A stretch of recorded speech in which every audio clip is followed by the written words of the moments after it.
last night to the visiting Indiana Pacers. Little did we know that he was experiencing some knee issues at the time. Welcome to the PHLY Sixers Emergency Pod with Derek Bodner. I'm Devon Givens. It's presented by Indeed. Listeners of this show will get a $75 sponsored job credit to get your job more visibility at Indeed.com/AllCity. That's Indeed.com/AllCity. Terms and conditions apply. Need to hire?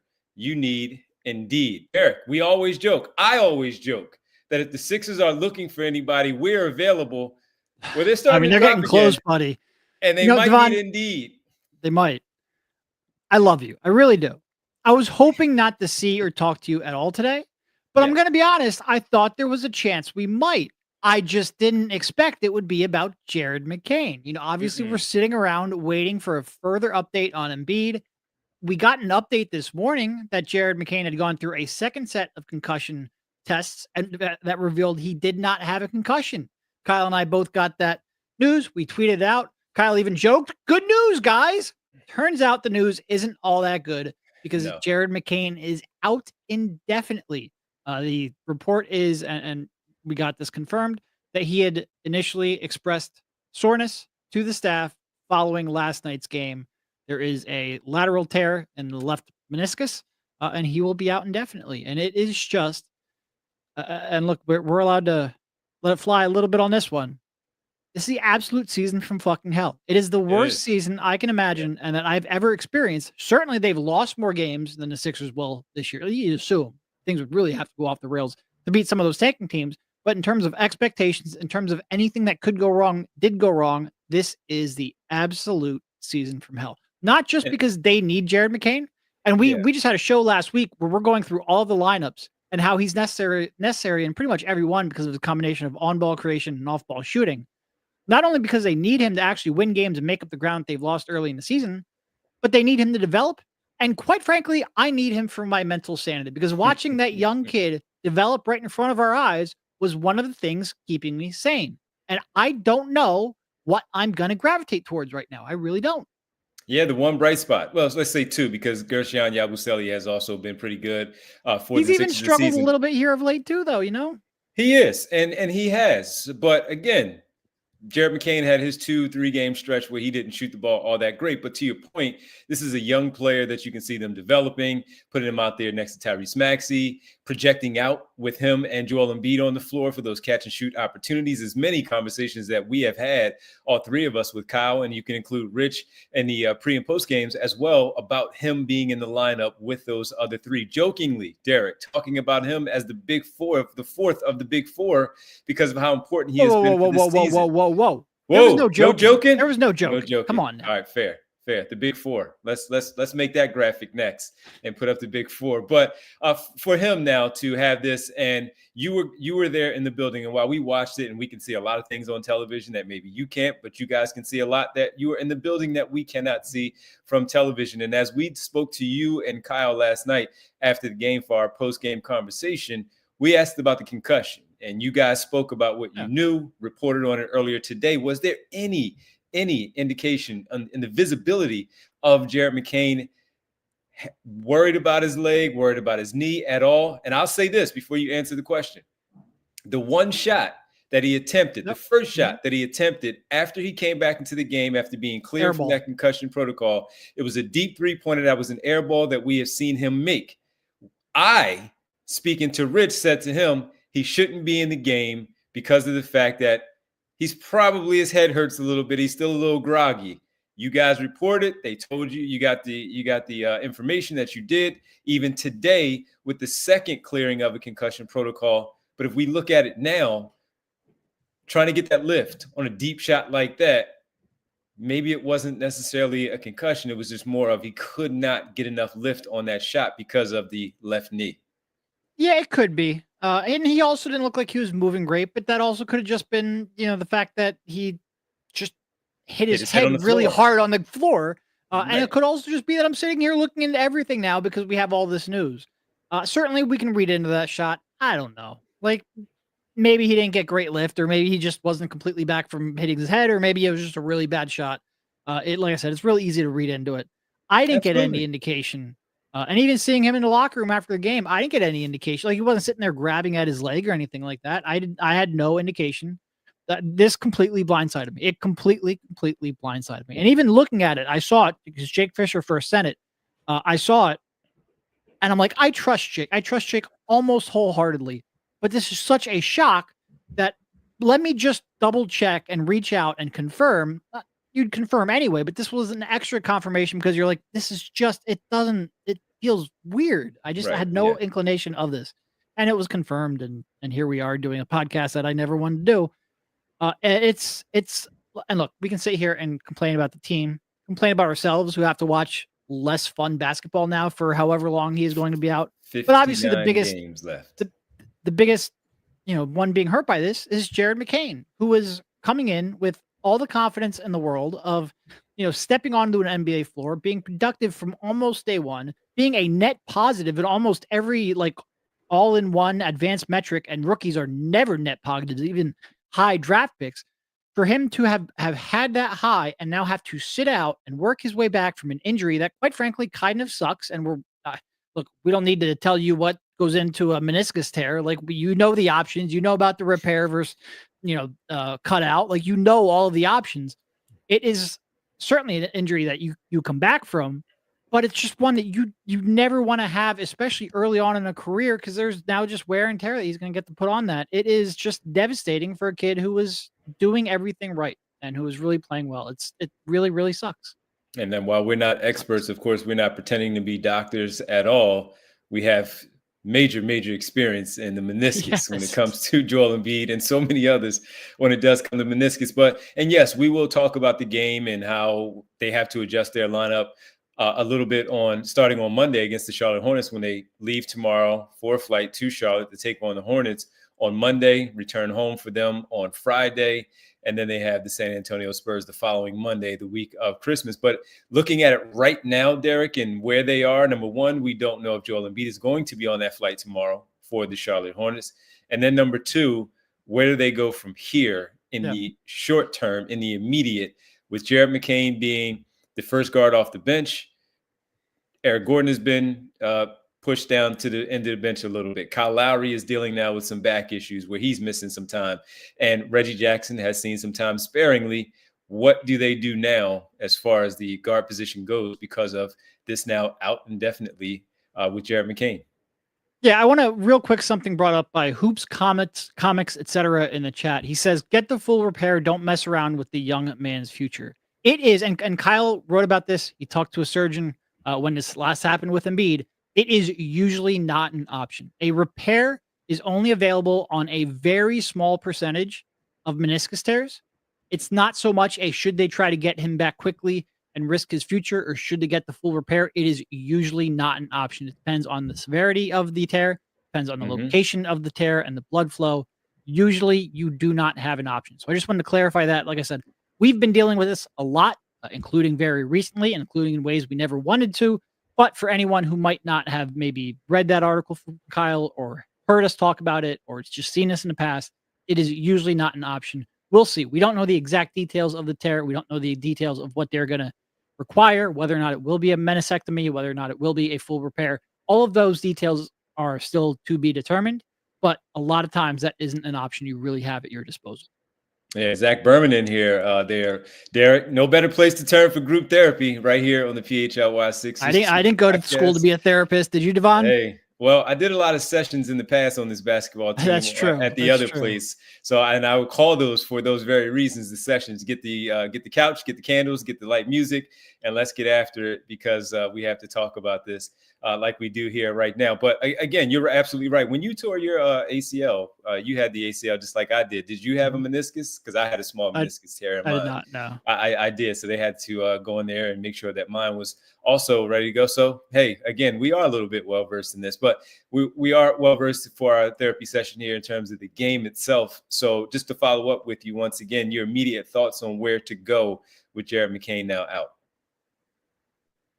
I have no idea, Devon.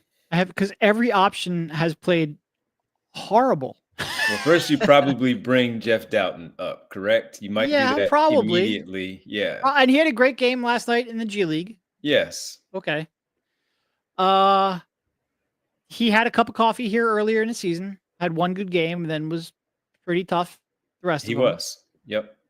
Reggie played last night. Kyle will come back. Gordon's been out of the rotation. It's not great. Like you expect the starting lineup, at least the debate we were having over the starting lineup, that kind of goes away a little bit. It's, it's going to be Kelly in there, probably Yabu there on most nights. Although Caleb, if he ever gets his shot back and he's going through his own injury problems as well, could sneak in there. But yeah, I don't know if I even really have a preference. Like I said, the people who would get his minutes, Kyle Lowry, which quite frankly, when he's available, I expect he will probably get a lion's share of those because we all know about how Nick Nurse feels about Kyle and how much trust he has. Kyle has been awful throughout most of the season. Reggie has at least a little more bounce off the dribble, but he hasn't been good. Eric Gordon has been really bad, although he is at least theoretically maybe the most drag and drop replacement in terms of skill set with McCain, but he has not been good all year. Right. The options suck, Devon. They really do. They really do. Because what are you looking to replace? You're not going to replace the shooting with anyone right there on the roster. Yes, they have a history of being able to make shots, but we all know that they're older players and they have not shown that. They have not shown that. Even when I say the options suck, I didn't mean like they directly suck. I mean, there's just no good option to turn to. No, there are no good options. Especially guys like Kyle and Gordon, they've had really good careers. Right. I just don't think they have much left. And the same for Jeff Doughton, where we did see that one good game, but Nick Nurse then started to call his number right after that, and we didn't see any good performances there following. If you go to the open market and try to bring someone in from the free agent pool, what are you bringing in? You're bringing in someone who's a free agent right now that is not going to do what he does in terms of his shooting. And that's where the question comes, okay, well, what are you looking for when it comes to a point guard replacement for the short term, for the time being, for however long he's out? Are you looking for somebody who can just come in and run a team to help out Tyrese Maxey with some secondary ball handling? Are you looking for at least an average shooter who can knock down an open shot? And that's where the question comes, because Derek, like we always have, and we have all season. I already seen Markelle Fultz's name in there in the chat. You're going to hear his name. You're going to see some other names that are probably out there and still available for you to go out there and see if you can acquire. Maybe you guys are going to report on something with some secret workout with some guards that are available to come in at some point. So again, that's where everyone's mind, if it's not tanking, it's going to turn, well, do you go and add someone from the street if you cannot count on the players that are already currently on your roster? And that's going to be the question going forward before they address it. Yeah. And look, I still am of the firm belief that as long as Joel Embiid is even playing basketball on a semi-regular basis, they are not going to tank. And look, this, obviously the latest news of the fracture in his face, all the reading I've done, and gosh, I spent way too much time this morning reading medical journals about the fracture, about the sinus fracture. It's pretty actually wild. I read through a study. There were 53 incidences of a facial fracture over 34 years of NBA play from 1984 to 2018. Just 53. Of those 53, most of them are just broken noses. Only 15 of them were orbital bone fractures, and one, Courtney Lee in 2009, was a sinus fracture. Joel Embiid now has 2 orbital bone fractures and 1 sinus fracture. So 16 total NBA players over 34 years had one of those 2 injuries. Joel Embiid has had 3 of them in his 10-year NBA career. It is just wild, the luck that he has had. And look, those aren't like injuries that you re-aggravate. He fractured both of the orbital bones on both different sides of his face. Those aren't related. This is just really, really bad luck. But all the reading I've done, this doesn't seem as serious as the orbital bone fractures he had gone through in the past. And even those, he had usually only missed a handful of games before coming back. Now he was rushing back because it was a playoffs. Maybe you don't react the same way when the stakes aren't quite as high, but I don't think this is as serious and we're waiting for more information. Hopefully there will be a practice tomorrow. We don't know that for sure. I don't think this is as serious as the orbital bone fracture, so I don't think he's going to miss as much time, but you never know. Like I said, we're still missing some information, but as long as he is playing semi-regularly, I do not think they're going to tank. I think Daryl Morey is going to try to sneak into the playoffs, even if that means play in and just get right at the exact right time, and lucky at the exact right time. But they might just tank by accident. It's just, this is the season from hell. It really is. And that's how it's been laid out by a lot of people, yourself included here. And as you said at the top, WTF, man. What is going on here with this basketball team? And a quick super chat from our friend Skunk Riley with a haiku, Derek. sad Sixers haiku. Why me? Why me? Why? Hello, darkness, my old friend. Can't do this no more.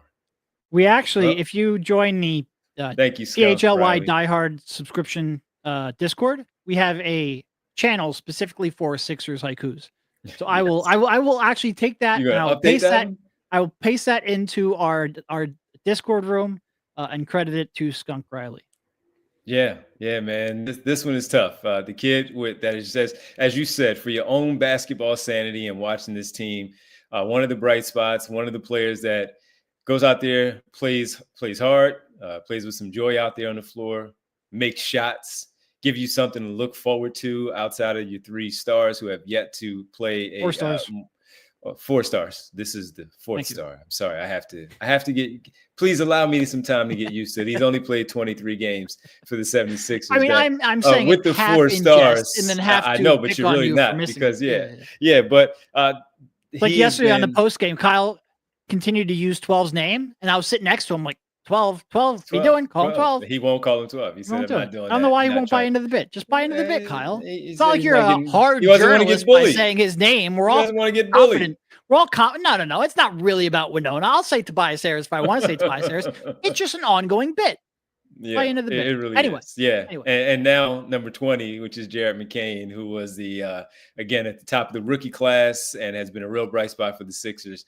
Now out indefinitely, and it really stinks that this is what the Sixers' immediate future is going to be without us having a chance to watch him out there on the floor. So we see where they move to. Is it Reggie Jackson, Eric Gordon? You're going to have to do something along those lines. Is it Jeff Doughton, Kyle Lowry when he comes back? How much does Nick Nurse lean on him for some of those point guard minutes, some guard minutes overall for this basketball team? They have a game on Monday. We'll be with you on Monday at 6:30 for the pregame coverage on the PHLY Sixers pregame show. I know they're not officially a sponsor of the Emergency Pod, but if you have to choose chill, I understand. Just do it responsibly. Do it responsibly. This, though, Emergency Podcast was, in fact, brought to you by Indeed.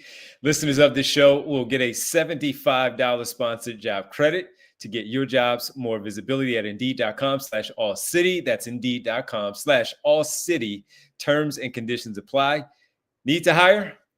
You need Indeed. Well, the Sixers might be looking to hire some extra point guard or guard help. We'll see where they go from here. Maybe they can pull Derek off the give him a 10-day. Give Derek a 10-day, Daryl Morey, so we can see what Derek has as a backup point guard. I'm tall. That's all I got for me. I'm tall. You are tall. You meet well, I'm tall by like human standards. I'm not tall by NBA standards. But anyway, I might pass the Tyrese Maxey height test, though. I might. I think you will. Just without the way less speed. Like way less speed. Yeah. But yeah. Hey, I'll take a 10-day. It's good money. Take a 10-day. Yeah, just let me borrow $1 when you get that 10-day, because that's pretty good money to have on your pension, the NBA pension overall. We also want to thank our good friend Brenna for stepping in and producing this emergency podcast. Thank you, Brenna. We appreciate all of you for hanging out with us, stepping in for this once again unfortunate news for the Sixers and Jared McCain out indefinitely. Left knee, right, Derek? Left knee? Yes.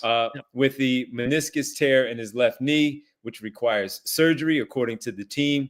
And we'll see where Daryl Morey in front office go from here and how Nick Nurse now handles this, as you call it, Derek, and many others do, the season from hell. All right. For Derek and Brenna, I'm Devon. Derek, Kyle, myself, Bree will be back on Monday for the Sixers pregame as they take on the Charlotte Hornets. And we'll see what this group looks like against that Hornets team. Everybody have a great rest of your Saturday. Enjoy your weekend. We'll talk to you Monday right here on the PHLY Sixers podcast.